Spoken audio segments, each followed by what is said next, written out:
They say you have to run slow to run fast, but sometimes you have to run fast too.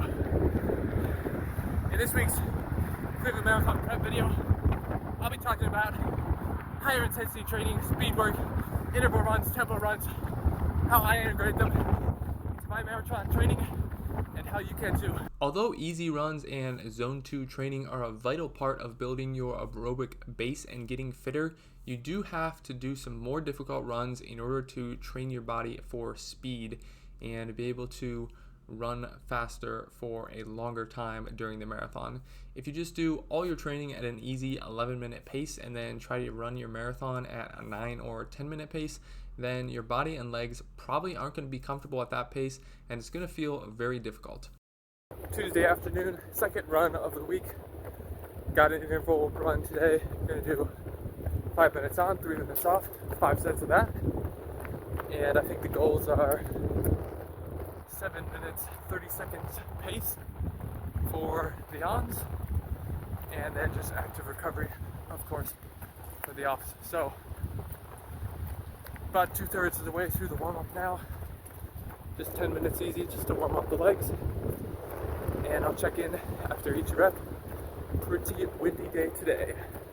There's two basic types of speed work that are fairly common in running and marathon training in general, and these are the interval run and the tempo run. So let's take a look at the benefits of each and what those workouts might look like. Interval runs are usually pretty high intensity with some periods of a few minutes where you run pretty hard, followed by a short rest period.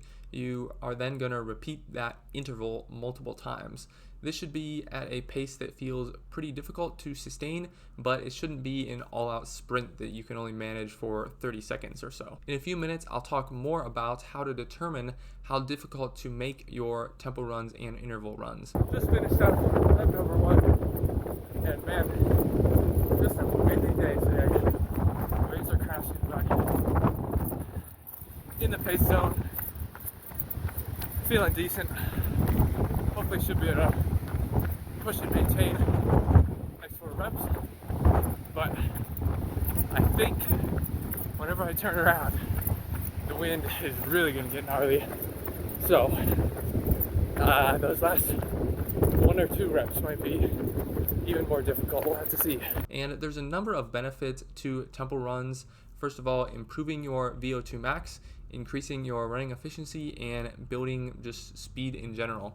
And these runs are most certainly going to be faster than your marathon pace, so when race day rolls around, your marathon pace should feel easier. Now, tempo runs are typically at a lower intensity than interval runs, but definitely more difficult than your easy runs and marathon pace. A tempo run should be a longer effort, somewhere in the range of 25 to 50 minutes, but that's not a hard and fast rule depending on where you're at, and it should feel difficult but manageable. One of the main benefits of tempo runs is that they can improve your lactate threshold, and this basically just means that it'll help you run faster without producing lactic acid in your legs and muscles. Tempo runs can also help boost your endurance, and they're definitely more marathon specific than interval training since they are closer to a marathon in terms of duration and intensity. Rep number 2 felt about the same as number 1. Getting a little warm in the hat here. Probably gonna take it off. And just chilling out for a minute and a half more. Then we'll get into rep number 3 and probably turn around a little bit after that. Both tempo runs and intervals have some benefits that aren't running specific, but are very important for marathon training nonetheless. These higher intensity workouts are extremely helpful for improving your mental toughness and focus. There's most likely going to be times in your marathon that are very uncomfortable, so these workouts are a good way to experience that discomfort in a controlled manner and learn how to push through that discomfort and finish your workout or race or whatever. Another benefit of these higher intensity workout sessions is that they can help build confidence in your abilities and also inform your goal time or pace leading up to the race so that you know what you should be aiming for if you didn't already have something specific in mind. Rep number 3 done and dusted. Definitely got a little more difficult towards the end, but pushed through. And honestly, I'm not sure what my paces have been, but I think I've probably been on the lower end, closer to 7 minutes, rather than that 7:30 average. But we'll have to see what it's looking like when we get done with the run. But there's certainly some drawbacks and dangers of these higher intensity workouts. The main one just being that there's a higher injury risk. So these workouts are going to put more stress on your body and break down your muscles more than a typical easy run would do. So that gives more chance for you to get injured.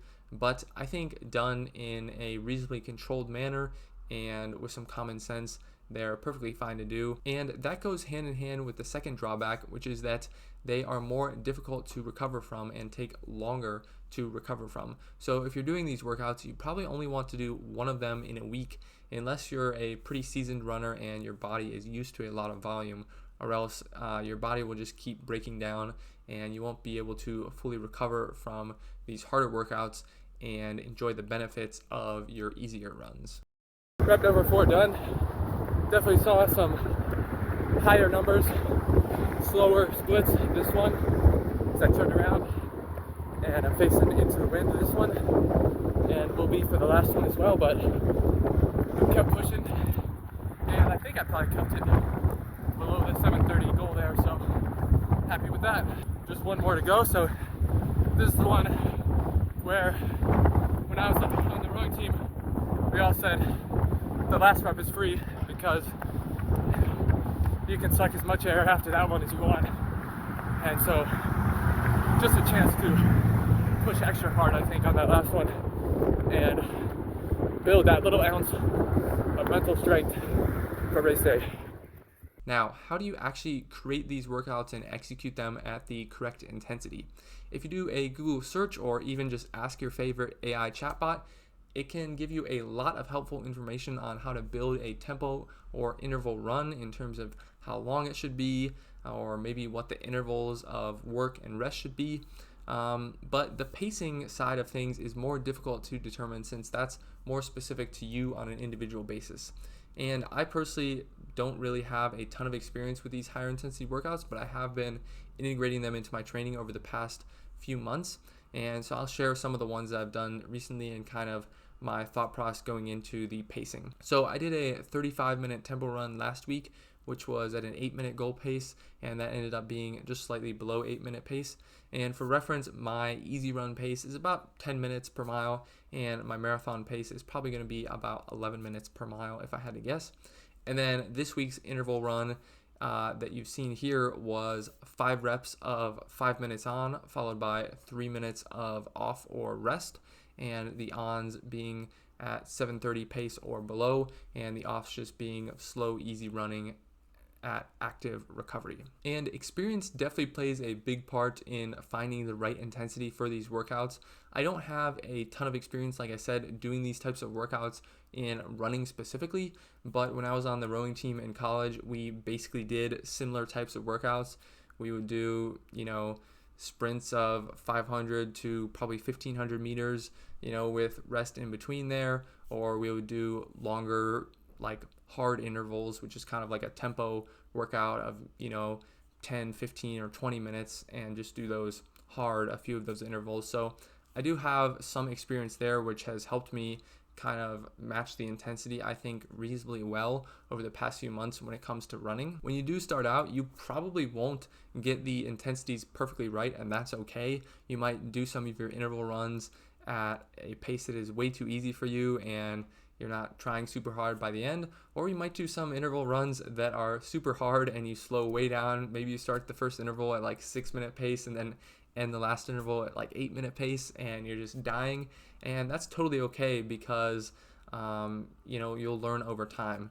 Ideally, you definitely want all of your intervals and the duration of the tempo run to be kind of at a consistent pace throughout, and maybe get a little bit faster towards the end, but generally consistent pace throughout. So if that's not happening, you want to kind of take in that feedback and adjust for your next workout and hopefully your next workout will be better and you can have a more consistent pacing throughout. The one thing I've learned recently with my training is that for me, training is not only a chance to get better at running for race day, it's really a chance to get better at running for the next training session. And so when I do an interval run or a tempo run, I'm trying to get better so that I can be faster on race day, but I'm also trying to get better so that the next interval run I do is even better and I have a more consistent pace throughout. Just got back and got the stats loaded up.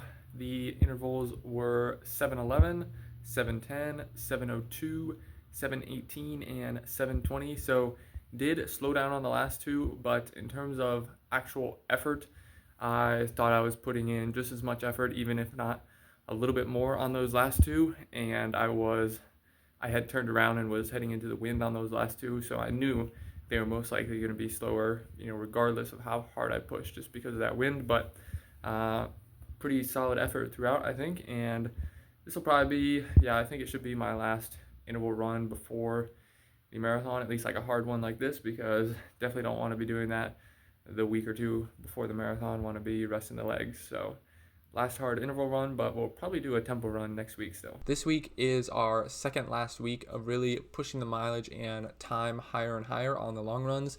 And we were out visiting some family in Indiana this weekend for the Easter weekend, and we were at the Indiana Dunes National Park. We were planning to do in the ballpark of 18 miles there at the national park, but the terrain was honestly a lot more difficult than we expected.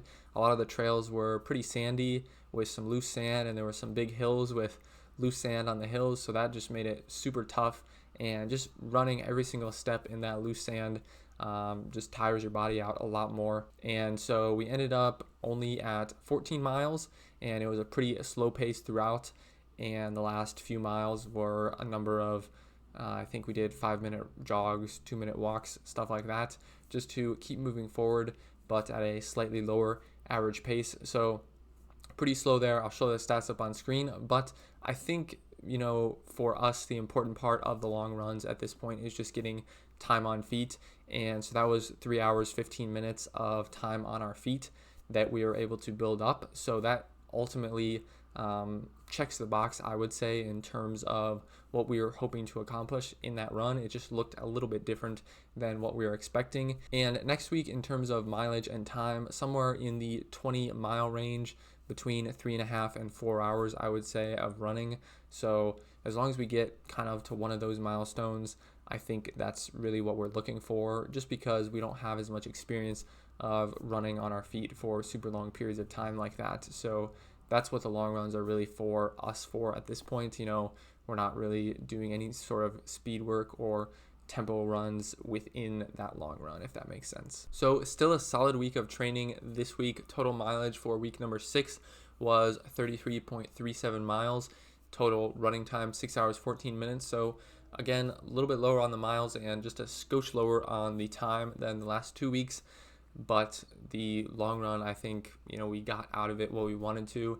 In terms of pace, like I said, slower, so 11 minutes, 14 seconds per mile average pace, and total elevation gain just under 2,000 feet this week. So again, a little bit more elevation gain, which was a partial contributor to the slower pace for sure. And like I said, next week will be the longest run of the marathon prep, and that's what the video next week will be focused on, just in terms of how we're feeling throughout the duration of the run and how our fueling is going and anything that comes up during the run, just talking about that and working through how we're going to use that long run most effectively as a training tool for the actual marathon a few weeks later. If you don't want to miss out on that video, make sure to subscribe to the channel if you haven't already. I really do appreciate you sticking around to the end of the video, and I'll see you all in the next one.